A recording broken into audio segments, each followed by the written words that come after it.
November 12th, 2024. I just finished up doing my 20,000 mile service on my Harley Davidson Heritage Classic 2017.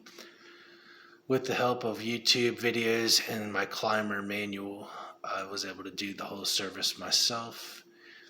And with about $350 worth of tools that I've acquired over the past 15 years, 20,000 mile service is considered to be a pretty big service. And with a $40 manual, $100 jack, and $300 worth of tools, $350 worth of tools probably, I was able to complete that. And I've been, every year I'd do hundreds of dollars worth of maintenance that would cost me on my own motorcycle by myself.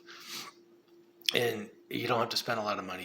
You buy stuff on Amazon. I bought spoke wrenches on Amazon. My jack was $100 on the computer. I bought it off somewhere on the internet. Most of my wrenches come from Harbor Freight, Pittsburgh wrenches. I buy some stuff from like auto parts stores. But you don't really need to spend a whole lot of money to do hundreds of dollars worth of stuff on your bike and major services. If you put that into perspective, in 15 years I spent probably a total of $500 worth of stuff to work on my motorcycle.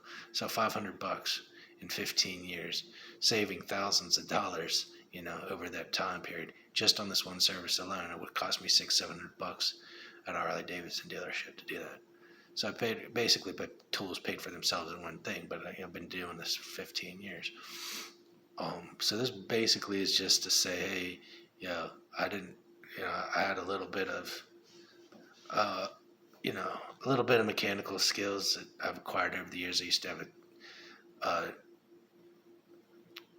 1967 Ford Galaxy, and I used to do a little bit of working on that, and that kind of, I started working on my Sportster in 2009 when I got the Sportster, because I didn't like paying $400 for somebody to work on my motorcycle.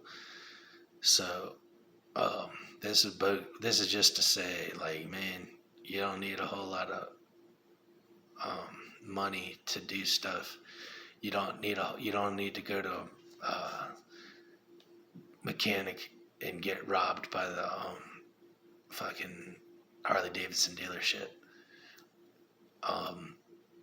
I think more people could own Harleys and motorcycles in general if they just picked up a little bit of, they really want to do something. Because I've never made a lot of money, man. And, I bought my first Sportster and it was like $6,000. Of course, I've been saving my money up since I was a little kid to buy a motorcycle. Finally was able to buy a motorcycle after I bought a $50,000 house. So you kind of bump things up. Like now I have my second Heritage is 2017 out of 2000. I went from a 2009 Sportster to a 2002 Heritage. Then I sell each one. Every time I buy another bike, I sell 2002 Heritage. Then I buy a 2017, right? So hopefully I want to ride this one until I die, because I don't really like the new bikes. But I think, if you look on Cycle Trader and you look on like Chopper Exchange and you look at Craigslist, anybody that has a job can basically afford to buy a motorcycle and work on it and be successful. And that's just why I wanted to throw this video out there today. I'm pretty happy that I got done with my 20,000 mile service without having to have somebody work on my bike for me, because 20,000 is considered to be a big service to do. But that's all. Matt MC Toolshed videos.